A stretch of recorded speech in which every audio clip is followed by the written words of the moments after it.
રાજકોટ જિલ્લાના જસદણ તાલુકાના દહીસરા ગામે ચૈત્ર સુદ તેરસના શુભ દિવસે સાકરિયા પરિવાર માતાજીના મઢે નવરંગા માંડવાનું આયોજન કરાયું છે, જેમાં માંડવાની સાથે સાથે Guinness book of world record થાય તેવા મહાગરબાનું આયોજન કરાયું છે। 11,000 બહેનો એક સાથે એક ગ્રાઉન્ડમાં ગરબા રમી સમગ્ર વિશ્વમાં એક ઇતિહાસ રચાશે। ગરબાઓ પૂરા થતા પછી તેનો બીજો વિશ્વ રેકોર્ડ બની રહ્યો છે, જેમાં આરતીના રૂપે સાંજે બહેનોને એક સાથે એક ગ્રાઉન્ડમાં મહાઆરતી ઉતારી વિશ્વ રેકોર્ડ બનાવશે। સૌરાષ્ટ્ર ગુજરાતની જાહેર જનતા વિશ્વ રેકોર્ડ અને માતાજીના દર્શન માટે સાકરિયા પરિવાર દ્વારા ધર્મપ્રેમી જનતાને જાહેર આમંત્રણ આપ્યું છે। માંડવાની વિશેષતા અને આખાય ગુજરાતના સાકરિયા પરિવારના લોકો ભેગા થવાના માંડવાની વિશેષતા આખાય ગુજરાતના સાકરિયા પરિવારના લોકો ભેગા થવાના હોવાથી બપોરના સમયે 1.5 લાખ લોકોની ભોજનની વ્યવસ્થા, મંડપ વ્યવસ્થા, ડોમ વ્યવસ્થા કરવામાં આવી હતી। સાંજના સમયે ગરબા અને મહાઆરતી પણ કરવામાં આવી હતી। 1 લાખ લોકોને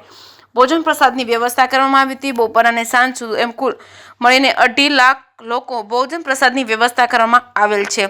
જે કેસની ગુજરાતી સાથે તમારું નામ? દહીસરા મુકામે સાકરિયા પરિવારનો આ ભવ્ય મહાભવ્ય આયોજન હોય અને લગભગ આપણે સતત અમે 1 મહિનાથી આ મહેનત કરી રહ્યા છીએ, ત્યારે આ સાકરિયા પરિવારનો મહા માંડવો અને 11,000 દીકરીઓનો 11,000 કરતાં વધારે પણ દીકરીઓનો વર્લ્ડ રેકોર્ડ સ્થાપવા જઈ રહ્યા છીએ। ત્યારે આપ સૌને અમે મહાપ્રસાદમાં 1 લાખથી 1.5 લાખ માણસોનું આયોજન છે, તેવા અમારા સર્વ આગેવાનો છે, મનસુખભાઈ સાકરિયા, રાજાભાઈ સાકરિયા, અલ્કુભાઈ સાકરિયા, કિશોરભાઈ સાકરિયા, પૂનાભાઈ સાકરિયા, દિનેશભાઈ સાકરિયા અને સર્વે અમે અહીંયા મહા મહેનતે સર્વ ગામ સમસ્તથી માંડીને તમામ 44 અમારા ગામ છે, પણ 44 ગામ નહીં પણ અમે સમગ્ર ગુજરાતમાંથી તમામ સાકરિયા પરિવારને હાર્દિક આમંત્રણ આપ્યું છે અને સાકરિયા પરિવાર સિવાય દરેક કુટુંબમાં, દરેક સમાજમાં 18 વર્ણને અહીંયા પ્રસાદ લેવા માટે અમે અહીંયા હાર્દિક આમંત્રણ આપીએ છીએ। અને અમારો ખાસ આનો હેતુ એ છે કે અમારા આજે 27 વર્ષે આ માતાજીનો માંડવો થાય છે, ત્યારે અમે આ વધારેમાં વધારે લોકો અમારી આ માતાજીની પ્રસાદી લે અને અમારા માતાજીનું નામ ઉજળું થાય, એ અમારો હેતુ છે। બીજો એક વર્લ્ડ રેકોર્ડ કોળી સમાજમાં એટલે કે સાકરિયા પરિવાર 11,000નો આજે વર્લ્ડ રેકોર્ડ સ્થાપવા જઈ રહ્યા છે, ત્યારે અમે આજે રજિસ્ટ્રેશનમાં 11,000 કરતાં પણ વધારે રજિસ્ટ્રેશન થઈ ગયું છે અને લોકોને અમે કહીએ છીએ કે અમારો વધારેમાં વધારે પ્રસાદ લ્યો અને આ માતાજીનો અમે આજે 27 વર્ષ આવો અવસર આવ્યો હોય ત્યારે સૌ ધર્મપ્રેમી અને 18 વર્ણને અમે આજે હાર્દિક આમંત્રણ આપીએ છીએ। અને મહેમાનોમાં કોણ કોણ ઉપસ્થિત રહેવાનું?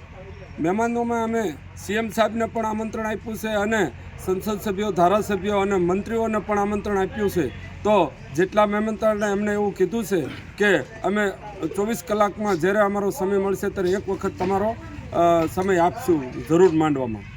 ઓકે, સૌને જય માતાજી।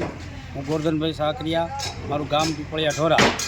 હવે અમે અમારા કુટુંબ દ્વારા 27 વર્ષ બાદ અમારા કુળદેવી શ્રી શક્તિ માતાજીનું મઢ અહીં દહીસરા આવેલ છે, ત્યાં આજથી 10 તારીખે માતાજીનો ભવ્યથી ભવ્ય માંડવાનું આયોજન કરેલ છે। તેની સાથે જ 11,000 બહેનો અમારા ગરબા અને મહાઆરતીનું એક સુંદર આયોજન કરેલું છે। એ આયોજન નિમિત્તે સૌ લોકોને અમે અમારા પરિવાર વતી હાર્દિક આમંત્રણ આવીએ છીએ। આવો સૌ સાથે મળી માતાજીનો પ્રસાદ લઈએ, માતાજીના ગુણગાન ગાઈએ અને અમારો જે હેતુ છે કે અમે અમારા 11,000 બહેનોથી પણ વધારે બહેનો ગિનિસ બુકમાં નામ નોંધાવવા જઈ રહ્યા છીએ અને એ બાબતમાં અમે ઓનલાઈન રજિસ્ટ્રેશનનું કામ પૂર્ણ કરેલું છે। તો સૌને અમે હાર્દિક આમંત્રણ આપીએ કે સૌ આવે। આ કાર્યક્રમ નિમિત્તે અમે મુખ્યમંત્રીથી લઈ અને સંસદ સભ્યો, ધારાસભ્યશ્રીઓને પણ આમંત્રણ આપ્યું છે અને એમણે પણ અમને હકારાત્મક અભિગમ સાથે કીધું કે અમે અવશ્ય તમારા કાર્યક્રમમાં આવીશું। સાથે સંતો મહંતોને પણ અમે આમંત્રણ અમારા વડીલો રૂબરૂ જઈ અને આપેલું છે। અમારા સંતજી ભારતી બાપુને પણ આમંત્રણ આપેલું છે, એ પણ પધારવાની વાત કરેલી છે। તો સૌને મેં અમારા પરિવારોથી આમંત્રણ આપીએ કે સૌ પધારો. જય માતાજી.